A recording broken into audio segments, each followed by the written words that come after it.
ये सवाल तभी पैदा होता है जब हम गॉड को भी क्रिएशन समझ लेते हैं।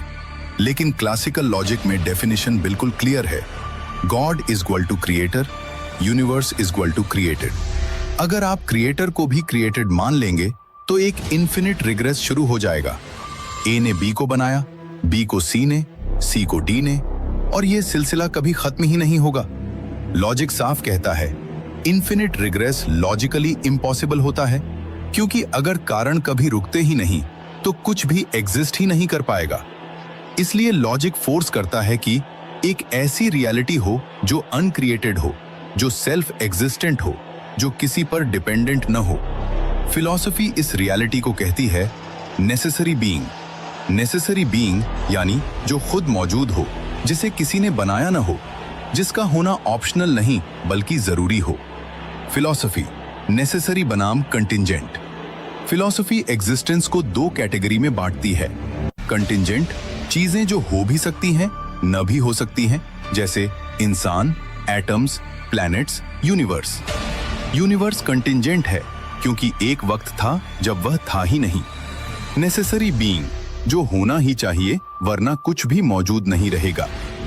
जब यूनिवर्स कंटिंजेंट है तो उसका सोर्स नेसेसरी होना ही पड़ेगा, और जो नेसेसरी होता है वह बना हुआ नहीं होता। यही फिलॉसफी कह देती है गॉड को बनाना पड़ता ही नहीं। साइंस यूनिवर्स का बिगिनिंग प्रॉब्लम।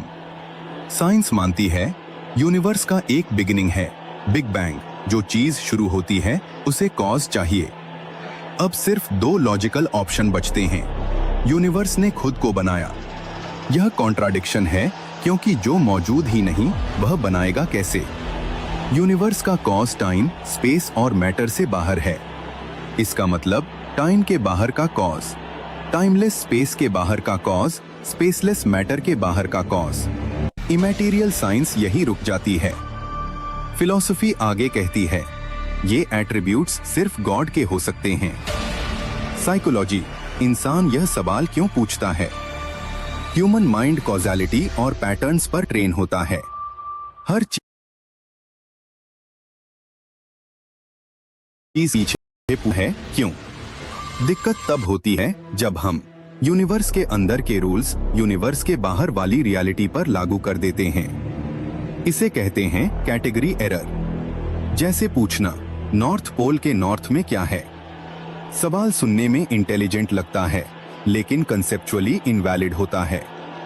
इसी तरह गॉड को किसने बनाया, यह सवाल भी ज्यादातर मेंटल कंफ्यूजन से पैदा होता है, न कि जेन्युइन रैशनल इंक्वायरी से।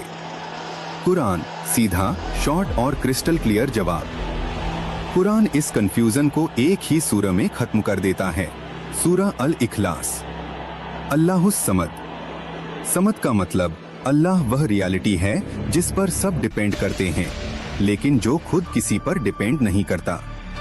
और फिर फाइनल डिक्लेरेशन, न उसने किसी को जना न वह जना गया। यानी अल्लाह बॉर्न नहीं, अल्लाह क्रिएटेड नहीं, अल्लाह कॉज्ड नहीं। फाइनल लॉजिकल कंक्लूजन, जो चीज बनाई गई हो, टाइम में बंधी हो, डिपेंडेंट हो, वह गॉड हो ही नहीं सकती। गॉड का मतलब ही है uncaused cause, necessary being, eternal reality. इसलिए सवाल गॉड को किसने बनाया का सही, लॉजिकल और रैशनल जवाब है गॉड को किसी ने नहीं बनाया, क्योंकि अगर कोई उसे बनाता तो वह गॉड होता ही नहीं। One line reflection climax.